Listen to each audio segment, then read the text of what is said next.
네, 안녕하세요. 자, 오늘은 상표법 86조부터, 즉 지정상품 추가 등록 출원부터 이어서 시작하겠습니다. 자, 지정상품 추가 등록 출원은 좀 특이한 형태의 출원이죠. 그래서 원 등록이나 원 출원이 있는데 거기다 새로운 상품을 추가하는 형태의 출원입니다. 그래서 1항 보시면 상표권자나 출원인은 등록상표 또는 출원의 지정상품을 추가하여 상표 등록을 받을 수 있다. 이 경우 추가 등록된 지정상품에 대한 상표권의 존속기간 만료일은 그렇죠? 원 상표권의 존속기간 만료일을 한다. 그 의미입니다. 출원이라는 게 이제 각각 진행돼요. 그러니까 원 등록일 수도 있고 원 출원일 수도 있잖아요. 설사 원 출원이 있는 상태에서 지정상품 추가 등록 출원을 해도 별개로 출원 번호가 부여되고 출원 단계에서는 각각 심사가 됩니다. 심사가 되죠. 그리고 표장이 아무리 동일을 하더라도 상품이 다르기 때문에 그렇죠. 상품이 뭐 유사한 경우도 있을 수 있겠습니다만 추가하는 상품엔 제한이 없기 때문에 원 출원에는 반도체가 있었는데 추가하는 출원에 법률 서비스업이 있어도 돼요. 아무 상관이 없습니다. 그래서 상품이 완벽하게 다르면 그렇죠. 포장이 아무리 똑같아도 유사범위나 그렇죠. 달라지잖아요. 동일범위나 유사범위가 다 달라지니까 별개로 심사가 됩니다. 실제로. 그래서 심사가 다 진행돼서 원출원도 등록이 되고 지정상품 추가 등록 출원도 등록 결정이 되면 최종 등록이 되겠죠. 그럼 그때는 지정상품 추가 등록 출원인이 원출원에 합체돼요. 그렇죠? 그래서 하나의 상표권으로 취급되고 출원 때는 출원 번호가 각각 있었지만 등록이 되면 등록 번호가 따로 나오지 않습니다. 그러니까 하나의 등록 번호만 있어요. 그런데 원 상표권이 등록된 지 2년이 지나서 새로운 지정상품 추가 등록 출원이 등록까지 됐다. 라고 하면 추가 등록이죠. 추가 등록되면 원 존속기간, 원 상표권의 존속기간만큼만 보장해주겠다가 86조 1항 단서고, 그러면 등록이 돼봐야 8년밖에 안 되잖아요. 10년이 아니라. 그렇죠. 이미 2년 지났으니까. 그래서 우리가 지난번에 봤던 분할납부 제도 적용이 안 됩니다. 분할납부를 하려면 5 플러스 5가 돼야 되는데 남은 기간이 8년밖에 없으면 5 플러스 3 할 수도 없고, 그렇죠? 그렇다고 뭐 4 플러스 4로 할 수도 없잖아요. 그러니까 그래서 분할 납부의 대상이 아니다까지 같이 기억하시기 바랍니다. 자, 그 다음에 이 항은 뭐 중요하지 않죠. 추가 등록 받으려는 자는 아래의 사항 적은 특허청장 제출한다. 근데 뭐 출원할 때 적는 일반적인 서지사항 1호, 2호는 원 상표죠. 원 등록번호나 원 출원번호 적고 3호는 추가로 지정할 상품 및 상품류. 추가로 지정하는 상품에 제한이 없기 때문에 아무거나 적을 수 있습니다. 그렇죠. 자, 87조 보시면 자, 지정상품 추가 등록 거절 결정 및 거절 후 통지인데 아까 말씀드린 것처럼 실질 심사를 다 각각 하죠. 각각의 출원이니까. 그래서 1항 보시면 심사관은 추가 출원이 다음 각 호의 어느 하나에 해당하면 추가 등록 거절 결정을 합니다. 이 경우에 지정상품 일부가 다음 각 호 어느 하나에 해당하면 일부만 거절 결정한다. 자, 즉 무슨 말입니까? 부분 거절제도 들어왔으니까 거기에 맞춰서 지정상품 추가 등록 출원도 심사를 한다. 그 얘기죠. 네, 제 목소리가 여전히 뭐 약간 코맹맹이 소리도 나고 안 좋은 목도 약간 갈라지는데 뭐 계속 양해를 부탁드립니다. 한 달 내내 이러네요. 네. 언제 나을지 저도 궁금합니다. 자, 1호 보시면 54조 각 호의 어느 하나에 해당할 경우 이건 통상의 상표의 거절 이유죠. 2호 보시면 이제 특유 거절이고 나오는데 지정상품 추가 등록 출원인이 원 상표권자 또는 원 출원인이 아닌 경우 그렇죠. 출원인이 일치해야 됩니다. 원 상표권의 출원인이 공동 출원이다. 그러면 전원이 일치해야 돼요. 그렇죠? 자, 3호 보시면 등록상표의 상표권 또는 상표 등록 출원 원 등록상표나 원 출원이 다음 항목의 어느 하나에 해당한다. 자, 상표권이 소멸했다. 이거는 지정상품 추가 등록 출원의 등록 여부 결정 시 기준을 보면 됩니다. 상표 등록 출원의 포기 취하 무효다. 그 출원에 대한 거절 결정이 확정됐다. 그래서 자, 즉 무슨 말입니까? 지정상품 추가 등록 출원의 그 판단 시점에 보니 원상표권이 소멸했거나 원상표 출원이 없어진 경우 그렇죠? 포기 취하 무효, 거절 결정 확정 이런 경우에는 지정상품 추가 등록 출원이 설사 등록 결정이 돼서 설정 등록이 돼도 원상표에 합체되는 거기 때문에 합체될 대상이 없는 거죠. 객체가 없으니까 그렇죠? 거절 이유로 두고 있다 하는 겁니다. 자, 이 항 보시면 자, 심사관은 다음 각호 어느 하나에 해당하면 거절을 통지합니다. 그리고 이 경우 출원인은 당연히 거절 이유에 대한 의견서를 그렇죠. 거절 이유 통지 받은 날로부터 2개월일까요? 그렇진 않고요. 실제 실무상으로는 발송한 날로부터 2개월이긴 합니다. 이거는 아마 시험에 나오진 않을 거예요. 그렇죠. 그래서 자, 어쨌든 정해진 지정 기간 내에 의견서를 제출할 수 있다까지만 아시면 되겠습니다. 1호 보시면 1항에 따라 거절 결정하려는 경우, 즉 거절 결정하기 전에 거절유 통지해야 되죠. 55조 생각해 보시면. 그래서 동일하게 거절유 통지를 먼저 하고 나서만 거절 결정할 수 있습니다. 자, 2호 보시면 자, 88조 2항에서 68조 2의 1항을 준용하고 있는데 직권재심사죠. 등록결정은 직권재심사입니다. 그래서 지정사건 추가 등록 출원을 등록 결정했는데 38조 1항 외에 거절유가 있네? 그래서 직권재심사를 해서 취소된 지정사건 추가 등록 결정 전 이미 통지한 거절 이유로 추가 등록 거절 결정을 하려는 경우인데 자, 이미 통지를 했다고 해도 추가 등록에 대해서 등록 결정까지 나왔잖아요. 추가 등록 출원에 대해서. 그러면 해당 거절 이유는 처음에 해소됐다고 봤다가 등록 결정 이후에 그렇죠. 그 어떤 거절 이유가 있다고 봐서 그 동일한 거절 이유겠죠. 지금 이 상황에서는 다시 등록 결정을 취소한다. 그러면은 어쨌든 대응 기회를 줘야 되잖아요. 그러니까 자, 당연한 얘기인데 확인적 규정이라고 보시면 되겠습니다. 그래서 이미 통지한 거절 이유와 동일한 거절 이유로 등록 결정 후 등록 결정을 취소하고 직권재심사 할 때에도 이미 통지했다고 통지를 다시 안 해도 되는 게 아니라 그렇죠. 절차권 보장을 위해서 다시 통지를 하여야 한다까지 잘 기억하시기 바랍니다. 자, 3항 보시면 절차 계속 신청 제도인데 즉 지정상품 추가 등록 출원도 절차 계속 신청 제도가 준용된다. 그래서 의견서 제출 기간 만료일로부터 2개월 내에 절차 계속 신청을 하고 의견서를 제출할 수 있는데 주의하실 거는 기간의 만료일로부터 2개월 내에 절차 계속 신청과 의견서 제출이 다 이루어져야 되는 거지 절차 계속 신청하고 그로부터 2개월 또 주어지고 이런 거 아닙니다. 그래서 다만 절차 계속 신청과 의견서 제출을 동일자에 할 수도 있고요. 절차 계속 신청은 뭐 기간 만료일 다음날 바로 했는데 의견서는 그로부터 한 달 뒤나 뭐 2달 이내만 내면 상관없다까지 기억하시면 되겠습니다. 다만 추가로 주어지진 않는다. 자, 사항 보시면 심사관은 거절이유 통지하는 경우에 지정상품별로 거절 이유와 근거를 구체적으로 적어야 된다. 뭐 당연한 규정이고요. 뭐 지정상품 추가 등록 출원만 이런 게 아니죠. 모든 출원을 이렇게 합니다. 출원에 대한 거절이유 통지 시. 자, 그 다음에 88조 존속기간 갱신등록 신청 절차 등에 관한 준용인데 존속기간 갱신등록 신청 절차와 지정상품 추가 등록 출원 절차에 관해서 준용 규정을 두고 있습니다. 그런데 1항 보시면 존속기간 갱신등록 신청 절차의 보정에 관해서 39조 절차 보정 규정을 준용한다 되어 있는데 자 존속기간 갱신등록 신청 제도로 2010년도에 개정이 되면서 실체 심사를 일체하지 않죠. 그래서 실체 심사, 실체 보정, 뭐 출원 공고, 거절유 통지, 거절 결정, 즉 실체 심사와 관련된 모든 규정은 준용이 되지 않습니다. 다만 존속기간 갱신등록 신청도 신청 절차이기 때문에 절차 보정 관련된 행대방수 관련된 39조는 준용한다. 기억을 하시면 될 것 같고 따라서 40조나 41조 실체 보정 규정은 준용하지 않는다까지 같이 기억을 하시죠. 다만 이항 보시면 지정상품 추가 등록 출원은 실체 심사를 다 하죠. 그렇죠. 그러니까 관련 규정들이 싹 다 준용된다라고 기억하시면 되겠습니다. 자, 이항은 그런 취지로 보시면 되고요. 자, 한 가지만 좀 얘기를 하고 갈까요? 지금 보시면 싹 다 준용되는데 안 되는 게 있습니다. 자, 중간에 보시면 37조, 38조 1항, 39조부터 43조, 그 다음에 44조, 45조가 빠져 있네요. 44조, 45조 뭔지 기억나십니까? 44조는 출원의 변경, 45조는 출원의 분할입니다. 근데 출원의 변경, 출원의 분할은 실체적인 실체 심사를 진행한 출원에서 적용이 돼야 될 것 같은데, 그렇죠? 준용이 안 되죠, 지금 보시면.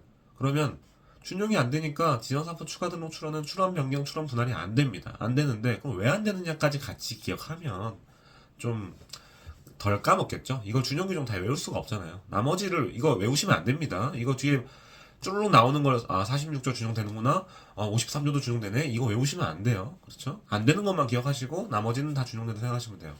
근데 안 되는 게 44조, 45조잖아요. 보시면 44조, 45조는 생각해 보시면 굳이 원출원, 원등록이 있고 신규 출원을 해도 되는데, 그냥 완벽하게 독립된 신규 출원을 해도 되는데 굳이 지정상품 추가 등록 출원을 하겠다라고 덤볐잖아요. 덤볐는데 그거를 갑자기 분할하겠다? 그럴 바에는 그냥 하지 말지, 애시당초. 그렇죠? 기껏 추가한다고 해놓고 분할한다 그러면 약간 좀 장난치는 것 같잖아요. 그래서 분할 출원은 적용이 안 되고, 그 다음에 변경 출원은요. 자, 44조 한번 보시죠. 오랜만에 44조 보시면 1항이 변경 출원 내용인데, 자, 1항 보시면 상표 등록 출원, 단체 표장, 증명 표장 상호 간에, 그렇죠, 변경 출원이 되죠. 되는데 상표 등록 출원과 지정 상품 추가 등록 출원 상호 간에, 그렇죠, 쌍방향으로는 출원이 안 됩니다. 출원의 변경이 안 돼요. 그런데 주의하실 점은, 자, 2항 보시면 지정 상품 추가 등록 출원을 상표 등록 출원으로 일방향 변경은 됩니다. 그래서 상표 등록 출원을 지정 상품 추가 등록 출원으로 바꿀 수는 없지만 지정 상품 추가 등록 출원을 상표 등록 출원으로 변경할 수 있다까지 같이 잘 기억하시면 되겠습니다. 자, 다시 88조 이제 끝났고요. 89조 보시면, 자, 상표권의 효력입니다. 89조 본문은 전용권을 규정하고 있죠. 그래서 상표권자는 지정상품에 관하여 등록상표를 사용할 권리를 독점하죠. 그래서 지정상품에 관하여 그 등록상표니까 동일범위입니다. 그래서 전용권은 동일범위, 즉 적적 효력이죠. 자, 소극적 효력은 108조 1항 1호에 규정되어 있는데, 108조는 침해로 보는 행위라고 표제가 되어 있지만 108조 1항 1호는 유사범위 직접 침해고 108조 1항 2호 내지 4호는 간접 침해죠. 간접 침해인데 가끔씩 물어보세요. 그래서 아니, 유사범위 직접 침해 규정은 있는데 그럼 동일범위 직접 침해 규정은 어디 있어요? 라고 물어보시는데, 89조 본문이 이제 전용권에 관한 규정이긴 하지만, 자, 상표권자가 동일범위를 나만 쓰고 싶어요. 그러면 어떻게 해야 됩니까? 남은 못 쓰게 막아야 되죠.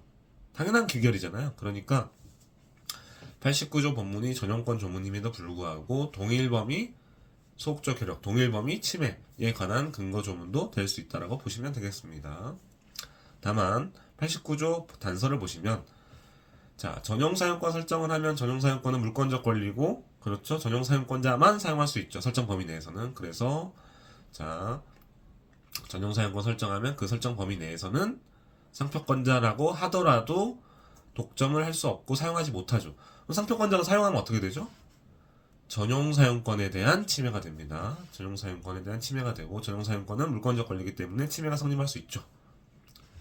그리고 반대로 통상사용권을 설정하면 어떻게 됩니까? 통상사용권은 비독점적인 채권적 권리잖아요. 그래서 상표권자도 사용할 수 있고 통상사용권자도 사용할 수 있고, 따라서 상표권자가 사용해도 통상사용권 침해가 되지 않고요. 통상사용권은 또 채권적 권리이기 때문에 침해가 애시당초 문제가 되지도 않습니다. 자, 그 다음에 오늘 90조까지만 좀 볼까요? 90조를 보시면 상표권의 효력이 미치지 아니하는 법인데, 자, 1항 보시면 1호부터 5호까지가 있고요. 그렇죠? 1항에 보시면 상표권 괄호 열고 지표단은 제외한다 돼 있는데, 지표단은 2항에서 규정하고 있습니다. 2항에 따로 있어요. 그렇죠? 2항에서 그 실질이 다르기 때문에 효력 제한되는 범위가 달라져서 따로 규정하고 있다까지 기억하시면 되고, 자, 상표권에 소극적 효력이 미치지 아니하는 범위이기 때문에 90조는 소극적 효력에 대한 제한입니다. 즉 적극적 효력에 대한 제한이 아니에요. 자, 상표권자는 내가 전용권, 즉 동일 범위 내에서 자유롭게 쓸 수 있는데, 전용권 제한 조문 지금 금방 배운 게 뭐죠? 89조 단서, 즉 전용사용권 설정됐을 때 제한되죠. 그 다음에 또 뭐 있죠? 바로 뒤에 나오는 92조 같은 경우, 자, 92조 보면 타인의 디자인권 등과의 관계인데 1항, 2항에서 전용권이 제한됩니다. 그래서 92조는 전용권 제한 조문이다. 오늘은 안 보고 다음에 보겠습니다. 그런데 자, 소극적 효력, 즉 침해를 주장할 수 있는 소극적 효력에 대한 제한은 90조에서 규정하고 있습니다. 자, 1호 내지 5가 있는데 1호를 구분하시고 그 다음에 2호 내지 4호를 구분하시고 5호를 구분해야 됩니다. 왜냐하면 자, 제일 중요한 2호 내지 4호는 식별력과 관련된 거고요. 5호는 기능성, 그쵸, 기능적 표정, 법률상 기능성이 있는 표정이고 1호는 인격권 상호권 보호 차원에서 규정하는 것이기 때문에 1호와 2호 내지 4호와 5호가 다 취지가 달라요. 그래서 구분해서 기억을 하셔야 되고 1호 보시죠. 자기의 성명 명칭, 상호, 초상, 서명 인장까지는 저명할 필요가 없고요. 또는 저명한 아호 예명 필명과 이들의 저명한 약칭, 아예 필 약은 저명해야 됩니다. 이거를 상거래 관행에 따라 사용할 때에는 효력 제한이 된다라고 제3자 입장에서 주장하면서 나는 침해가 아니고 자유사용이 가능하니까 나에겐 침해 주장을 못해. 즉 침해 성립 요건이 결여되는 거야. 왜냐하면 침해 성립 요건은 유상 보정 제남으로서 제가 효력 제한 사유인데 효력이 제한되니까 침해를 상표권자라고 하더라도 나한테 침해를 주장할 수 없어. 이렇게 근거가 되는 조문이 90조가 된다. 그 얘기죠. 근데 아예 필약은 왜 저명해야 되죠? 이런 겁니다. 예를 들어서 예를 하나만 들어드릴게요. 제가 토장에 대한 상표권자예요. 그렇죠? 그런데 손흥민이라는 친구가, 우리 유명한 축구 선수가 갑자기 토장이라는 상표를 저의 허락도 받지 않고 사용을 합니다. 무단으로. 그래서 손흥민한테 제가, 상품은 당연히 유사범이고요. 표장은 동일한 거예요. 그래서 내가 너를 정말 팬으로 좋아하지만 왜 내 상표권을 나 허락도 안 받고 무단 사용하니? 라고 주장을 했더니, 침해 주장을 했더니 손흥민이 이렇게 말합니다. 제가 토트넘 주장이잖아요. 네? 그래서 토장이라고 한 거는 제가 토트넘 주장이기 때문에 약칭이에요. 저를 가리키는 약칭이나 예명입니다. 이렇게 주장을 해요. 근데 손흥민이라는 선수가 토트넘 주장이라는 것은 축구팬이면 다 아세요. 다 아시는데, 그러나 그 토장이라는 것 그 자체가 저명한 예명이나 약칭은 아니거든요. 아니니까, 그렇죠. 그런 식으로 빠져나가는 걸 방지하기 위해서, 약칭이나 예명은 저명할 때만 효력 제한을 주장할 수 있는 겁니다. 아무리 손흥민이라는 그 사람이 저명하더라도 손흥민이 손흥민 쓰는 건 못 막죠. 왜냐하면 1호에서 자기의 성명이니까. 그러나 토장이라는 말도 안 되는 예명이나 약칭을 자기 거라고 난 침해가 아니라고 주장할 때에는 그거는 침해 주장을 할 수 있고, 만약에 토장 자체가 손흥민의 예명이나 약칭으로 저명할 때에는 자유사용이 가능한 겁니다. 그렇죠? 주의하시고, 2호는 보통으로 사용하는 방법인데 1호는 상거래 관행에 따라 사용하는 방법이다까지 좀 잘 기억을 하시고, 2호 보시죠. 2호는 자, 등록상표의 지정상품과 동일 유사 상품의 보통 명칭, 그 다음에 그 뒷부분은 기술적 표장이죠. 그거를 보통으로 사용하는 방법으로 표시하는 상표, 즉 보사방 요건이 있고요. 4호 먼저 보면, 자, 4호는 등록상표의 지정상품과 동일 유사 상품인데 관용하는 상표, 관용표장과 현지명으로 된 상표. 근데 여기는 보사방이 없습니다. 그래서 우리 판례도 4호의 관용표장과 현지명의 자유사용에 관해서는 보사방을 요건으로 하지 않기 때문에 다소 도안화가 되었더라도 여전히 관용표장 또는 현지명으로 직감할 수 있는 정도다. 그러면 효력 제한을 주장할 수 있다는 취지의 판례가 있습니다. 주의하셔야 돼요. 자, 근데 3호를 마저 보면 입체적 형상으로 된 등록상표인데 그 입체적 형상이 식별력이 약해요. 그러면 동일유사 범위에서 자유사용이 가능하다가 3호인데, 자, 2호와 3호와 4호를 다 합치니까 결국 33조에서 1, 2, 3, 4호만 규정되어 있죠. 그래서 5호 흔한 성 또는 명칭, 6호 간단한 흔한 표장, 7호 기타 식별력 없는 표장이 효력 제한 사유로 명문으로 규정이 안 되어 있습니다. 그래서 우리 학설, 통설적인 좀 다수설적인 입장은, 아니 효력 제한은 상표권자의 효력을 제한하는, 말 그대로 권리를 제한하는 건데 명문의 근거 규정 없이 인정하는 건 타당하지 않다라고 하면서, 자, 33조 1항 5 내지 7호는 효력 제한, 90조 효력 제한을 인정하지 않는다가 다수설적 입장이고요. 대법원 판례는 없는데 특허법원 판례가 아니 뭐 33조 1항 1호 내지 4호나 5 내지 7호가 뭐 실질에서 뭐가 달라져? 똑같지? 그러니까 명문 규정이 없는 5 내지 7호도 90조에 따라서 효력 제한 인정될 수 있다 라고 보는 특허법원 판례가 있죠. 그래서 그 정도까지만 아시면 됩니다. 그럼 우리 다수설은 효력 제한 안 되니까 무조건 침해냐? 그건 아니고요.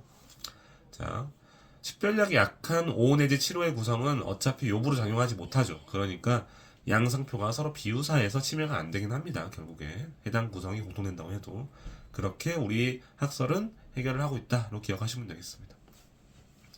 그 다음에 5호 보시면, 자, 등록상표의 지정상품 또는 그 지정상품의 포장의 기능을 확보하는 데 불가결한 형상 등으로 된 상표. 즉, 법률상의 기능성이 있는, 즉, 기술적인 특징이 경쟁에서 압도적 우위를 제공하는 경우. 그 경우에 효력제 안 된다. 왜냐하면, 존속기간에 무한갱신이 가능한 상표권에서 이러한 것을 보호하는 건 적절하지 않고, 기능은 특허에서 보호하고 있으니까가 이유입니다. 그래서, 자, 오늘은 90조 1항까지만 하고 90조 2항부터는 제 목소리가 계속 갈라지네요. 어쩔 수 없이 죄송하고 2항부터는 다음번에 또 바로 이어서 하도록 하겠습니다. 네, 감사합니다.